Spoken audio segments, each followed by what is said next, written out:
So I did some research on behalf of all of us and discovered something called CFS. Now, I know you may be familiar with another CFS, which is chronic fatigue syndrome, but I'm here to tell you that what's ailing those of us who consider ourselves to be light workers or star seeds, they're like similar fancy names are being applied all over the place, and I kind of like it. It's a phenomenon that works for me. But CFS is actually cosmic fatigue syndrome, and that is a whole other kettle of psychedelic fish. And actually, one letter I got, another digression, is someone asked me how did it feel to be a middle-aged psychonaut, and I didn't reply to that one because I found there was something, oh, I don't know, vaguely insulting in the generalization, but I gather it's pertaining to my mushroom trip confessions, which have certainly garnered all kinds of responses from all kinds of people, including members of my own family, those that I'm still in touch with. Anyway, I noticed that there were some symptoms for CFS, and I just thought I'd like to share it with you. It's a bit of a more of a public service announcement today than our standard format show, but so be it. It's the way we go with the flow around here at Happyesque. And in case you have no idea who I am, as I forgot to introduce myself, Merna Wolf, host and erstwhile directrice of Happyesque and all things connected to it. If you would be so kind to subscribe and like and share your brains out, I'd appreciate it, because the show continues when the audience grows. So thank you in advance for that. Symptoms of CFS. You see, I'm getting better at getting back to the point. I think menopause is actually starting to work for me now that I'm used to it. So one of the first symptoms of CFS, cosmic fatigue syndrome in this case, is an increasing, almost uncontrollable desire to shout at people who seem to think that the face mask that we should all be wearing is a chin strap. And it's not. I'm not sure what you think you're protecting by wearing it like that, but do us a favor and tug that thing right up over your nose. It's also not supposed to be sort of here, because see these two holes, they're moist and they should be covered. That's my hopefully last rant on the matter, but it's hard not to yell at people. It really is. So and if you find yourself increasing your use of the following, any of the following, to kind of deter social interaction, you may be dealing with cosmic fatigue syndrome, which is it's intense. And if you've been having the kind of 6 times a day naps, and there's the feeling of like you just eaten a large pasta meal with a big glass of milk, and that's kind of describes the physical sensation, but we're talking about some of the emotional and metaphysical. So if you are wearing bacon scented deodorant, which I suppose would appeal to some people, but I'm guessing mostly it wouldn't after a fashion, you may be trying to avoid social interaction. And the same goes for clam flavored toothpaste, which, yes, is actually a thing. Don't doubt me when I tell you. I'm here to help. I'm here to guide you, and I'm ever so touched that you've allowed me to have that role in your life. And if you find yourself clearing your throat excessively behind your mask in lineups in the few shops that you can bring yourself to go to at this point in our second wave, as they keep yelling on the TV, which I actually only have a connection to other people's TVs that I hear through the walls here at the Onomatopoeia Apartments. I don't have cable myself, so news is a kind of unavoidable thing when you live with persons, near persons who like it loud.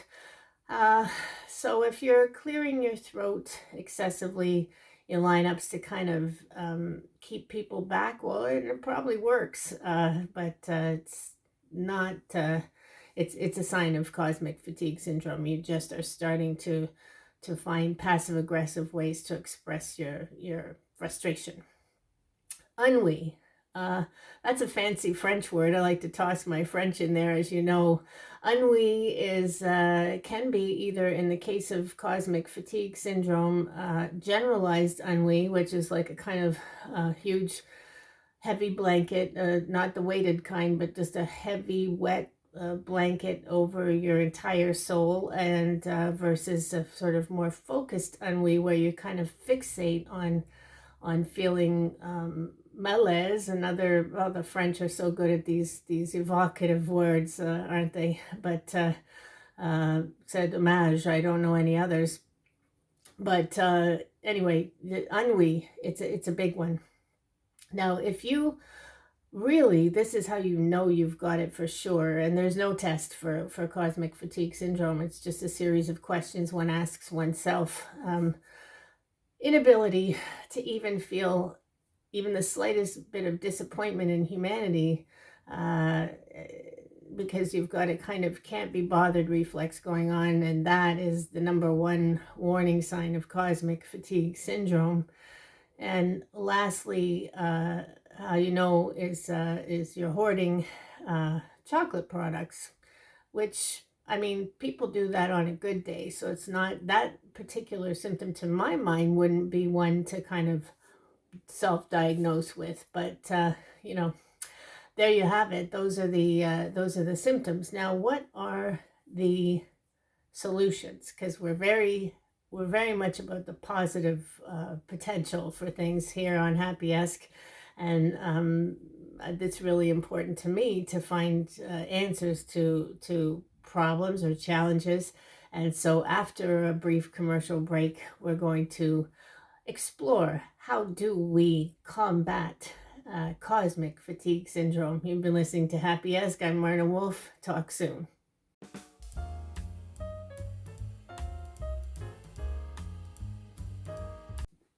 And we're back. Thanks for rejoining me. I'm always ever so happy when you do. Listen, during the break, I realized I've come to the age when every time I put my hands in the pockets of either my trusty house coat or my winter coat or anything with pockets, I'm finding crumpled up paper towels and Kleenex, and that's one of those age-related revelations where you just start to think it's come to this, has it? It's come to this. Anyway, more on that later in the show. A gripping cliffhanger, if ever there was one.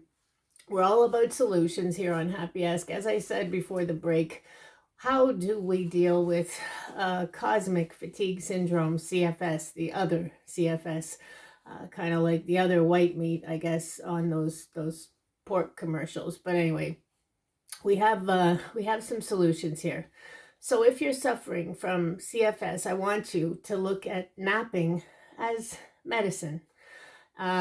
Rid yourself of those judgy words like lazy and unmotivated and all those unhelpful terms that just, if you believe in kind of self-talk, you're just going to make yourself feel worse. So you're going to just embrace napping as a kind of hypnotic medicine that sort of lets you get away from it all. It's in place of travel. Think of it that way. If you're an avid traveler, just think of napping as packing a little mental suitcase and floating off somewhere pleasant. Hopefully you're one of those people blessed by pleasant dreams. I want you also to make a list of the 25 things that you look forward to doing when this cosmic funk lifts, and it will, but it can certainly feel like it's a little intense, a little unrelenting at this time. And I want you to include at least one socially taboo activity on your list of 25 things you look forward to doing when the funk lifts, because it just spices things up. I mean, whether or not you actually follow through is your own business, isn't it? I want you to ask yourself at least once a day, if this cosmic fatigue syndrome isn't really just nature's way of telling you to rest up, because there's maybe going to be one hell of a party in the human evolution department, and we need to be rested. I love that one, but then again, I invented it. So uh, with without further ado, I think that's where we'll stop. And let me tell you that one quick and easy solution that I'm going to propose for at least reducing cosmic fatigue syndrome is to go around and find all the Kleenexes and paper towels that you may have crumpled up in your pockets.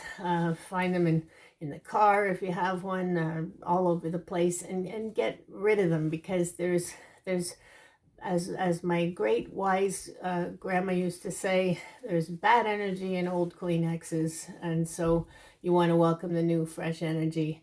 And until we meet again, I hope you remember that I just do love you to bits.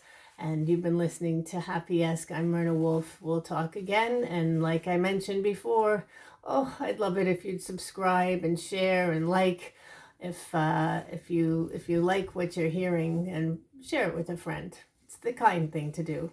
Talk soon.